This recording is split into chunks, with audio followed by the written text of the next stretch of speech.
there are tag teams in the WWE. Some break up, some stay together. Some break up and then they get back together. And then they break up again and they get back together. And they break up again and they get back together. And they break up again and they get back together. DIY. DX. Today we were watching 10 disbanded WWE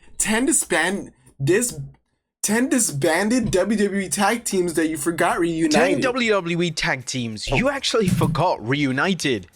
Number 10, Too Cool. Too Cool were one of the most popular acts of the Attitude Era, and in 2003, WWE decided to reunite the two former members of the faction as a way to reignite a struggling tag division on SmackDown. Rikishi and Scotty 2 Hotty would reunite, and to their credit, they managed to keep a lot of their popularity from the Attitude Era. This may have been because they were arguably the only popular tag team on the brand along with the APA, so fans had no choice but to root for them. The duo would win the tag titles and even successfully defend them on the grand stage of WrestleMania 20. It's unclear why their 2003-2004 tag run is rarely discussed, and it's likely because tag team wrestling wasn't a key focus for WWE during that time, so the majority of the tag teams were quickly forgotten about. Number 9, the world's greatest tag team. Shelton Benjamin and Charlie Haas deserve a ton of credit for remaining relevant when they left the side of Kurt Angle. The two became known for their outstanding in-ring work, and they rarely missed when it came to big matches. In late 2006, WWE made the welcome call to reunite the duo. This was smart as the WWE tag division was lacking credible names, and WWE knew that they could guarantee great matches. What y'all think about the tag team division right now, though? Hey, I'm liking the one, is it SmackDown? SmackDown with Montez Ford and that division is matches crazy. With Benjamin and Haas. Their run as a duo was brief, and their standout match was a vastly underrated ladder match versus the Hardy Boys. But the reason that the second run was so short was because WWE firmly believed that Benjamin was needed as a solo star, and this was highly detrimental for Haas, as the company just never had the same creative vision for him. Number 8, Team Hell No. Team Hell No was a key reason why Daniel Bryan got over with the fans to such an extreme extent in 2012. The comedic timing on display from both Bryan and Kane was like nothing else on the WWE product at the time, and the two had unbelievable chemistry that seemed to develop with every passing week. Now, even though the two would eventually engage in a blood feud in 2014, and Kane literally tried to bring Bryan to a permanent end, they made a surprise return as a duo in 2018. The return was mainly to feud with Luke Harper and Eric Rowan, and it was a reunion that was short-lived, as Bryan quickly moved on to a feud with The Miz. The two would interact on screen numerous that was when he came back, and the Kane ended his career, right? Times throughout the next few years, and they even had a brief yet memorable encounter at the 2021 Royal Rumble. That's crazy. Number 7, the APA. Bradshaw and Farouk were separated in the 2002 WWE draft, and due to them being on separate shows, they pursued their own respective careers. However, both men struggled on their own, and in 2003, WWE decided that now was the time to reunite the duo as a babyface act on SmackDown. The two would reunite, saving The Undertaker from the FBI, and the two would be cemented as a tag team on the Blue brand until WWE decided to ditch the tag team and introduce the world to the JBL character following WrestleMania 20. Number 6, Primetime Players. When WWE decides to break up a tag team, there should always be a concrete creative plan in place. Breaking up a tag team without a plan in place usually results in one or both men losing their place on the card, and sometimes they will even reunite the tag team and retcon the prior breakup. In early 2014, WWE decided to break up the Primetime Players. This received instant criticism as WWE were short on tag teams, and there wasn't exactly space on the show for two new single stars. WWE would commit to the breakup and even book a singles match on pay-per-view between Titus O'Neil and Darren Young, and this was a match that didn't exactly light the world on fire. A year later, after a year of both men doing basically nothing, WWE decided to reunite the duo on TV, and it was never truly explored why the two were suddenly friends again. The audience just had to accept it. In a baffling move a year later, they once again attempted to split the duo up, and once again they followed the same storyline from 2014. It unsurprisingly fell flat, and it was once again met with universally negative reviews from fans. Number 5, Eminem.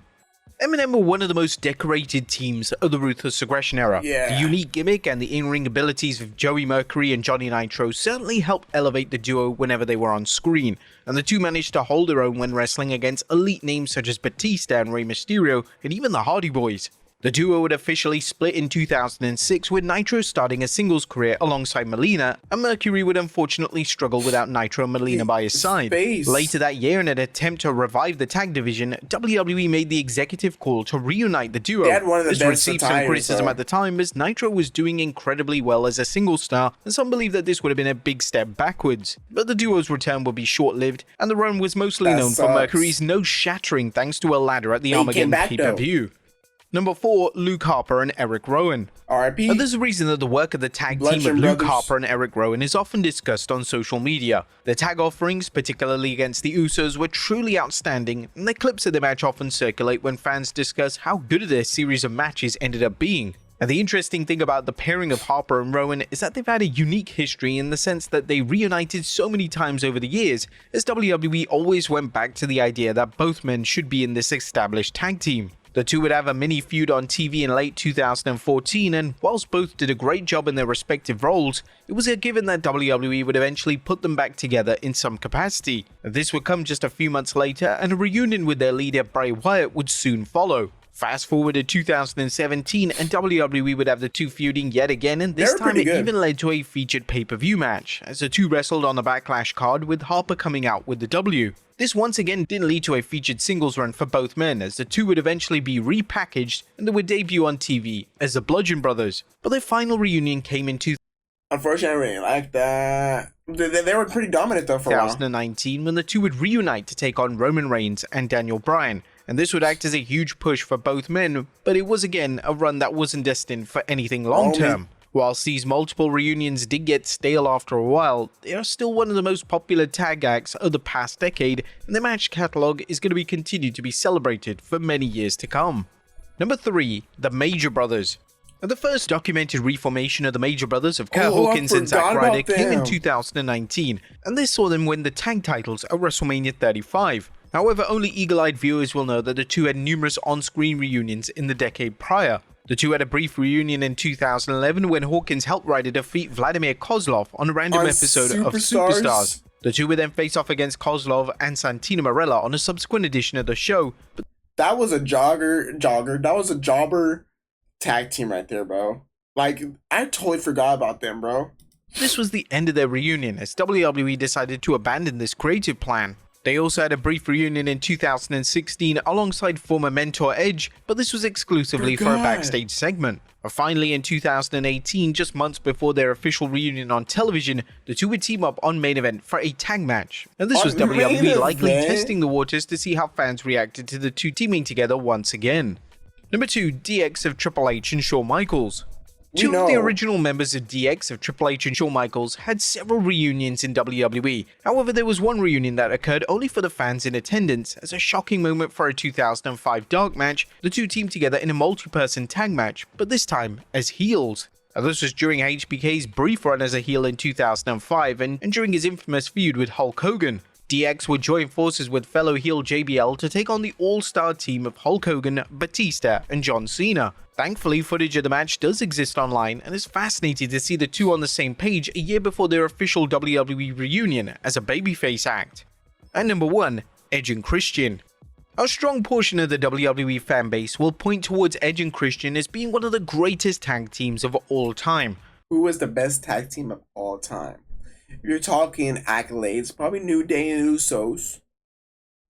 Who was the best overall? Everybody's going to say the Hardy Boys. Everybody when the duo formally disbanded in 2001, it just took a calendar year for the two to reunite. However, this time the reunion was done exclusively for a 2002 live event, and footage of the reunion is very hard to come by. When the two were heels on Raw in 2004 and 2005 respectively, the two would team up on TV from time to time, and the first time they did this, both men in promos addressed the fact that they'd still strongly disliked each other. This was a welcome element of continuity, as it would have made a lack of sense for the two to suddenly be on good terms. The legendary tag team would then rekindle their on-air friendship in 2011, and the two would be intertwined during Edge's final active run in the company before his initial WWE retirement.